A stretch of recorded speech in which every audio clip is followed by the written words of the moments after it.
So ಈಗ ಬೇರೆ ವಿಚಾರಗಳಿಗೆ ಬರೋದಾದರೆ ಮೊದಲನೇ ಸಂಪುಟ ಏನು ಮೊನ್ನೆ ಪ್ರಮಾಣ ವಚನ ಆಯಿತು. ಅದರಲ್ಲಿ ಎದ್ದು ಕಾಣ್ತಾ ಇದ್ದಂತಹದ್ದು ಏನು ಅಂತಂದ್ರೆ ಜಮೀರ್ ಅಹಮದ್ ಖಾನ್ ಅವರಿಗೆ ಸ್ಥಾನ ಇರಲಿಲ್ಲ. ಸೊ ಇದು ಆ ಆಡಿಯೋ ಎಫೆಕ್ಟ್ ಇಂದ ಆಗಿದ್ದ ಅಥವಾ ಇದು ನಿಮ್ಮ ಡಿ ಕೆ ಶಿವಕುಮಾರ್ ಅವರ ಕಾರ್ಯತಂತ್ರದ ಭಾಗವಾಗಿ ಆಗಿರೋದ? ಜಮೀರ್ ಅಹಮದ್ ಖಾನ್ ಅವರಿಗೆ ಸಚಿವ ಸ್ಥಾನ ಸಿಗುವ ಸಾಧ್ಯತೆ ಇದೆಯಾ ಮುಂದಿನ ದಿನಗಳಲ್ಲಿ? ಸರ್, ನೀವು ಫಸ್ಟ್ ನನ್ನ ಸ್ಟಾರ್ಟಿಂಗ್ ಪ್ರಶ್ನೆ ಹೈಕಮಾಂಡ್ ಅಂತ ಕೇಳಿದ್ರಿ. ಹೈಕಮಾಂಡ್ ಯಾವ ನಿರ್ಧಾರ ತಗೊಂಡ್ರು, ಕಾಂಗ್ರೆಸ್ ಪಕ್ಷದಲ್ಲಿ ಹೈಕಮಾಂಡ್ ಗಿಂತ ದೊಡ್ಡವ್ರು ಯಾರು ಇಲ್ಲ. ಕಾಂಗ್ರೆಸ್ ಪಕ್ಷಕ್ಕಿಂತ ದೊಡ್ಡವ್ರು ಯಾರು ಇಲ್ಲ ಸರ್. ಕಾಂಗ್ರೆಸ್ ಪಕ್ಷದಿಂದಾನೇ ಇವತ್ತು ಮುಖ್ಯಮಂತ್ರಿ ಆದ್ರೆ, ಕಾಂಗ್ರೆಸ್ ಪಕ್ಷದಿಂದಾನೇ ಇವತ್ತು ಕೆಪಿಸಿಸಿ ಅಧ್ಯಕ್ಷ ಆದ್ರೆ, ಕಾಂಗ್ರೆಸ್ ಪಕ್ಷದಿಂದಾನೇ ಇವತ್ತೊಬ್ರು ಸಚಿವರಾದ್ರೆ, ಕಾಂಗ್ರೆಸ್ ಪಕ್ಷದಿಂದಾನೇ ಇವತ್ತೊಬ್ರು ಶಾಸಕರಾದ್ರೆ, ಕಾಂಗ್ರೆಸ್ ಪಕ್ಷದಿಂದಾನೇ ಇವತ್ತೊಬ್ರು ರಾಜ್ಯಸಭಾ ಆದ್ರೆ, ಕಾಂಗ್ರೆಸ್ ಪಕ್ಷದಿಂದಾನೇ ಇವರು ಇವತ್ತೊಬ್ರು MLC ಆದ್ರೆ, ಕಾಂಗ್ರೆಸ್ ಪಕ್ಷದಿಂದಾನೇ ಇವತ್ತೊಬ್ರು ಪಂಚಾಯತಿ ಸದಸ್ಯನಾದ್ರು, ಕಾಂಗ್ರೆಸ್ ಪಕ್ಷದಿಂದಾನೇ ನನ್ನಂತ ಕೋಟ್ಯಾಂತರ ಕಾರ್ಯಕರ್ತರು. ಸೊ ಕಾಂಗ್ರೆಸ್ ಪಕ್ಷ ಮೊದಲು, ಪಕ್ಷ ಯಾವುದೇ ನಿರ್ಧಾರ ತಗೊಳ್ಳಿ, ಅದೇನೋ ಆಡಿಯೋ ಬಂತು ಅಥವಾ ಇನ್ನೊಂದಾಯ್ತು ಈಗ ಕೊಡ್ತಾರೋ, ಯಾಕೆಂದ್ರೆ ನಾಯಕರು ನಮ್ದು ಕಲೆಕ್ಟಿವ್ ಲೀಡರ್ಶಿಪ್ ಇರ್ತಕ್ಕಂಥದ್ದು. ಹಾಗಂತ ಈಗ ನಿನ್ನೆ ಖಾದರ್ ಸಾಹೇಬ್ರಿಗೆ ಕೊಟ್ಟಿದ್ವಿ, ಅಲ್ಪಸಂಖ್ಯಾತರಲ್ಲಿ ಜಾಟ್ ಸಾಹೇಬ್ರಿಗೆ ಕೊಟ್ಟಿದೀವಿ.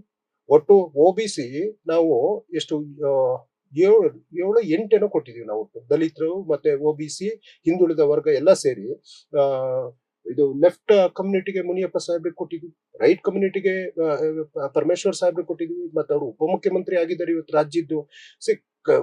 ಮತ್ತೆ ಒಕ್ಕಲಿಗ ಸಮುದಾಯ 3 ಜನಕ್ಕೆ, ಲಿಂಗಾಯತ ಸಮುದಾಯ 3 ಜನಕ್ಕೆ. ಸೊ ನೋಡಿ, ಕಾಸ್ಟ್ ಕಾಂಬಿನೇಷನ್ ಇರ್ಬೇಕಾಗುತ್ತೆ. ಸೊ ಜೊತೆಗೆ ಎಲ್ಲರನ್ನೂ ಒಂದುಗೂಡಿಸಿ ತಗೊಂಡೋಗುವಂತ ಕೆಲಸ ಆಗ್ಬೇಕಾಗುತ್ತೆ. ಆ ಕೆಲಸ ಮಾಡಿದ್ದಾರೆ. ಇಲ್ಲಿ ನಾ ಹೇಳಿದ್ನಲ್ಲ, ಪಕ್ಷ ಮುಖ್ಯ, ಪಕ್ಷವೇ ಮೊದಲು.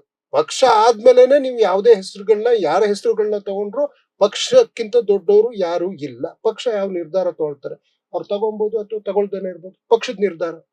ಸೊ ಪಕ್ಷ ಏನ್ ನಿರ್ಧಾರ ತಗೊಳುತ್ತೆ ನಾವೆಲ್ಲ ಭದ್ರಾಗಿರ್ಬೇಕಾಗ್ತದೆ. ಯಾಕೆ ಜಮೀರ್ ಅಹಮದ್ ಮಾತು ಯಾಕೆ ಬರುತ್ತೆ ಅಂದ್ರೆ, ಈ ಆಡಿಯೋ ದಾವಣಗೆರೆ ಉಪಚುನಾವಣೆಯಲ್ಲಿ ಆದಂತಹ ಗೊಂದಲಗಳು ಅದಿಲ್ಲದೆ ಹೋಗಿದ್ದಿದ್ರೆ ಜಮೀರ್ ಅವರು ಕೊಟ್ಟಿಲ್ಲ ಅಂದಾಗ ಹೋದ್ಸಲ ಕೊಟ್ಟಿದ್ದಾರೆ, ಈ ಬಾರಿ ಬೇರೆ ಅಲ್ಪಸಂಖ್ಯಾತರು ಕೊಡ್ತಿದ್ದಾರೆ ಅಂತ ಅನ್ಕೋಬಹುದಿತ್ತು.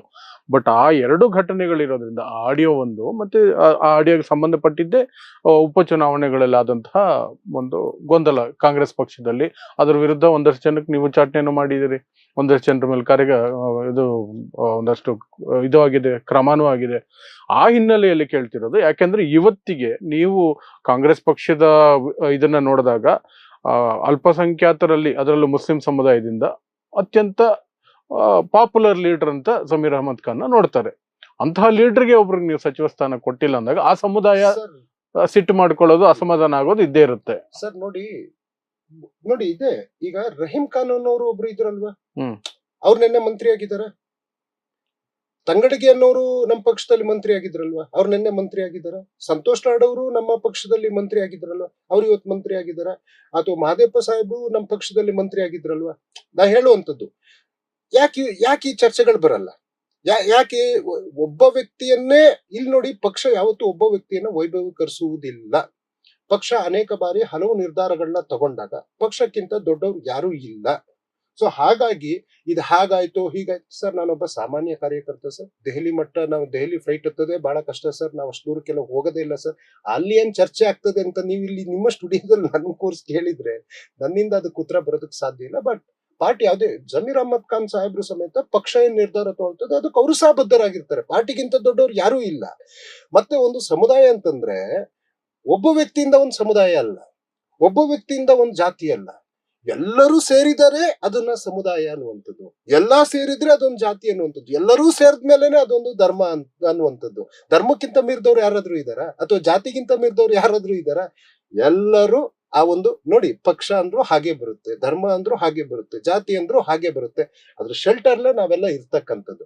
ಭಾವನೆಗಳು ಇರ್ಬೋದು, ಭಾವನೆಗಳು, ಅಭಿಮಾನಿಗಳು ಸಾವಿರ ಫೇಸ್ಬುಕ್ ಅಲ್ಲಿ, ಟ್ವಿಟರ್ ಅಲ್ಲಿ ಮತ್ತೆ ಆಯ್ತು. ಈಗ ಹಿಂದೆ ಕೆಲವೊಂದು ಘಟನಾವಳಿಗಳಾದಾಗ ನಾ ಯಾವ್ದನ್ನು ಹೆಚ್ಚಾಗಿ ಹೇಳೋದಕ್ಕೂ ಈ ಒಂದು ಅತಿರೇಕದ ವರ್ತನೆಗಳೇ ಅವರ ನಾಯಕರನ್ನ ಕೆಳಗಡೆ ತಗೊಂಡೋಗ್ತಾ ಇರ್ತಾರೆ. ಗೊತ್ತಾಗಲ್ಲ. ಯಾರೋ ಒಬ್ರು ಹೋಗಿದ್ರು ದಾವಣಗೆರೆಗೆ, ನಾನು ಹೆಸರು ಹೇಳೋದಕ್ಕೆ ಹೋಗಲ್ಲ.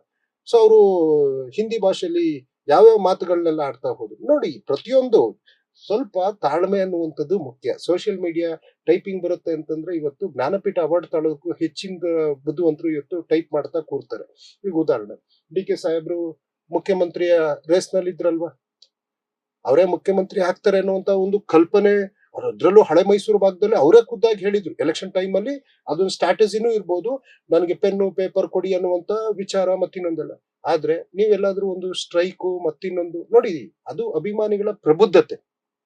ಅಥವಾ ಮೊನ್ನೆ ಸಿದ್ದರಾಮಯ್ಯ ಸಾಹೇಬ್ರಿಗೆ is having such a mass fan base ಇರ್ತಕ್ಕಂತಹ ಮೇರು ನಾಯಕರವರು ಅಲ್ವಾ, ಅವ್ರದ್ದು ಒಂದು ರಾಜೀನಾಮೆ ಅನ್ನುವಂತ ಮಾತುಗಳು ಬರ್ಬೇಕಾದ್ರೆ ಹಿಂಗ್ ಕೊಡ್ತಾರೆ ಅನ್ಬೇಕಾದ್ರೆ ಕೆಲವೊಂದು ಕಡೆ ಪ್ರತಿಭಟನೆ ಆಯ್ತು.